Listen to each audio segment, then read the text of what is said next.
안녕하세요. 미국 주식으로 부자되기 미주보입니다. 현재 2021년 4분기를 지나고 있는데 우리가 연말을 좀 기분 좋게 보내기 위해서는 4분기 투자 전략을 잘 세워야 할 것 같아서 제가 관련 자료들도 많이 검색을 해보면서 투자 아이디어를 많이 얻어보려고 하는데요. 제가 이런 기사를 봐서 좀 이 이야기를 한번 해보겠습니다. 테슬라를 맞춘 AI ETF, 페이스북 팔고 이 종목의 비중을 늘렸다 라고 해서 제가 기사를 좀 봤는데요. 크래프트 테크놀로지라는 국내 AI 를 이용한 ETF를 운영하는 곳에서 테슬라 쪽집게다 뭐 이런 표현을 썼더라고요. 그래서 쭉 봤더니 크래프트 테크놀로지가 보유하고 있는 페이스북 주식을 전량 매도하고 에너지 주식에 대규모 베팅을 했다라고 합니다. 자, 에너지주를 사라는 이야기가 아니고요. 이런 기사를 보면서 여러분들이 어떤 생각을 하셔야 될지 조금 제 경험을 바탕으로 해서 좀 말씀을 드려보려고 하는데요. 저는 국내 주식은 별로 안 하기 때문에 크래프트 테크놀로지가 어떤 회사인지는 잘 모릅니다. 그래서 기사를 좀 더 검색해봤는데 일단 뭐 AI 핀테크 스타트업이다 라고 해서 이런 ETF들을 미국 증시에 상장을 했다고 합니다. 그러니까 AI가 사고 파는 그런 ETF라는 거죠. QRFT라는 ETF를 한번 제가 봤는데요. 얘거든요. 그래서 일단 보유 종목을 먼저 봤는데 보유 종목 탑 10을 보면 애플이나 구글, 아마존, 버텍스 파마시티컬스, 어도비, 페이스북도 보이고요. 일라일릴리도 보이고 다 알만한 종목들을 보유하고 있는데요. 자, 이제 이 ETF가 에너지 종목의 비율을 늘리겠다라는 거잖아요. 그래서 제가 과연 그러면 이 ETF의 수익률은 좀 어떨지를 좀 봤는데 일단 파란색이 S&P 500 지수거든요. 과거 1년 투자 성적을 보면 S&P 500 지수를 이기진 못했네요. S&P 500 지수의 1년 수익률이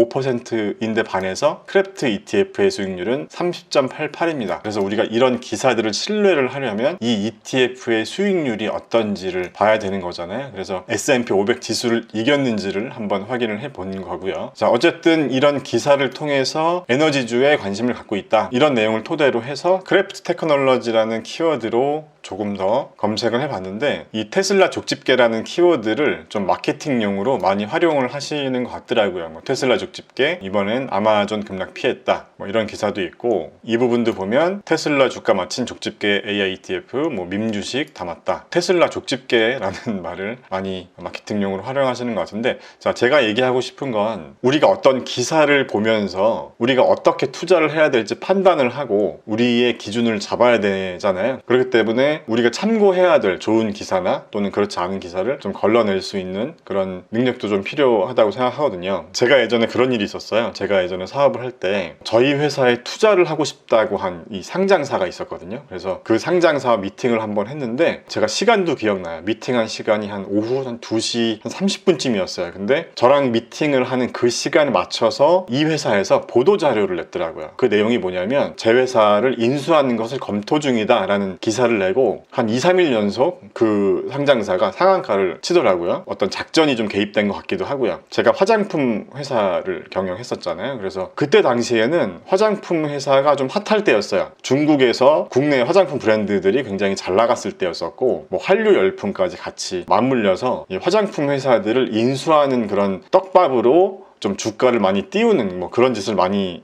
했었던 것 같은데 아무튼 저도 당한 거였었죠. 그래서 그런 기사가 굉장히 많이 나왔었어요. 여러 언론사들에서 굉장히 많이 나왔었고 제가 언론사마다 전화를 해서 기사를 내려달라고 해도 CR도 먹히지 않았었고요. 그래서 굉장히 제가 좀 분통을 터뜨렸었던 그런 적이 있었는데 그렇기 때문에 저는 이런 기사들을 잘 믿지 않는다라는 얘기를 뭐 여러 번 제가 영상을 통해서 말씀드렸었는데 우리가 항상 비판적인 시각으로 좀 볼 필요가 있다고 생각합니다. 그래서 어쨌든 이런 기사를 통해서 저는 아직 에너지 관련된 종목들을 제 포트폴리오에 담지 않았기 때문에 뭐 좀 늦은 감이 있지 않나 뭐 이런 생각도 하면서 그냥 공부 차원에서 다른 기사들을 좀 검색을 해봤는데요. 이 자료를 보시면 뱅크 오브 아메리카에서는 에너지 관련된 종목을 사고 소비자 관련된 종목은 매도를 하라 뭐 이런 관련 기사입니다. 그래서 쭉 내려보면 오일 가격이 올랐을 때 수혜를 볼 종목들이 이런 종목이 있다 라고 이야기를 하고 있습니다. 티커는 여러분들이 한번 쭉 보시면 될 것 같아요. 참고해 보시고요. 절대 뭐 종목 추천 이런 게 아닙니다. 한번 참고만 해보세요. 뭐 SLB, HES, HAL, MRO, PXD 저는 잘 모르는 회사들이에요. 이런 종목을 매수해라 라고 하고 있고 또 팔아야 될 종목, 그러니까 쉽게 말해서 원유 가격이 올랐을 때 상대적으로 과거에 피해를 봤던 종목들이다 라고 해서 티커가 GIS, CLX, DG, KMB 마지막으로 맥도날드도 있습니다.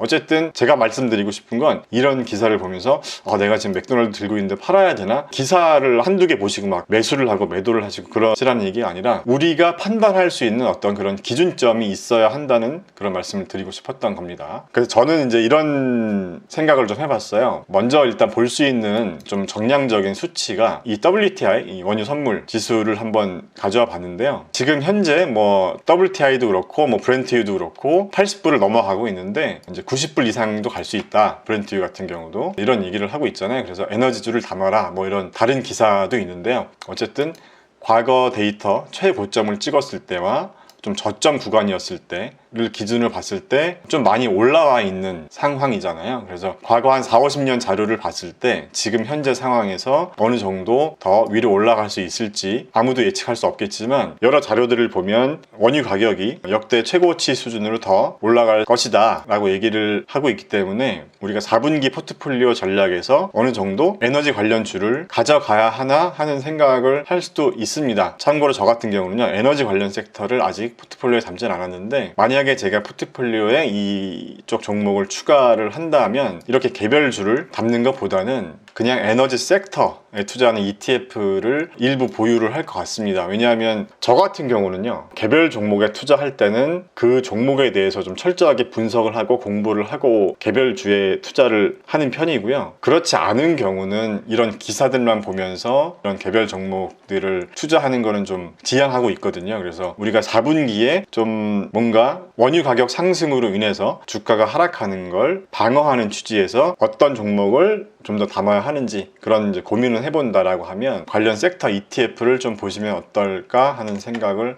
해보고요. 차트도 한번 보면요, 최근 1년 수익률이 S&P 500의 수익률보다 훨씬 월등히 앞서고 있죠. 에너지 관련 ETF가요. 하지만 좀 더 기간을 늘려보면 S&P 500 수익률보다는 훨씬 미치지 못합니다. 그래서 우리가 단기간에 주가 하락을 대비하는 어떤 해지 전략으로 에너지주를 4분기에 조금 추가를 해줬다가 다시 원유 가격이 하락하는 시점에서 기술주의 비중을 좀 더 늘려주는 뭐 그런 전략을 짜볼 수도 있지 않을까 합니다. 그래서 저 같은 경우는요, 지난 조정기 때 뭐 반도체 관련주나 좀 빅테크 종목들을 많이 담았기 때문에 4분기에는 이런 주가에 큰 조정이 오지 않는다면 에너지 종목이나 아니면 저는 차라리 항공주를 조금 더 담을 것 같아요. 물론 항공주 역시 제가 개별 종목에 투자를 하는 것보다는 ETF에 투자하는 걸 저는 좀 더 선호합니다. 그래서 이 기사들 보시면 보잉의 인도량이 증가하고 있어서 앞으로 한 30% 정도 주가가 상승할 여력이 있다 라고 해서 목표 가격을 275불로 보고 있습니다. 이 기사에서는요. 근데 저는 이제 만약에 4분기에 좀 더 담고 싶은 종목이 있다면 저는 지금 현재 제가 소량 보유하고 있는 항공산업에 투자하는 이 ETF를 조금 더 담을 것 같습니다. 그래서 좀 정리를 하자면요, 이런 여러 가지 기사들을 보면서 유가가 앞으로 얼마나 더 오를 수 있을까 과거 데이터를 보면서 참고를 해본다는 거고요. 지금까지 봤었던 기사에서는 4분기에 이 원유 가격이 더 오르니까 에너지주를 담아야 한다라는 걸로 결론을 낼 수가 있을 것 같고요. 이런 기사들을 보면서 각자의 어떤 투자 상황이나 어떤 투자 기준에 따라서 다른 투자 전략이 나올 수도 있겠죠. 그래서 어떤 분들은 테슬라가 지금 굉장히 주가가 많이 오르고 있으니까 언론에서는 막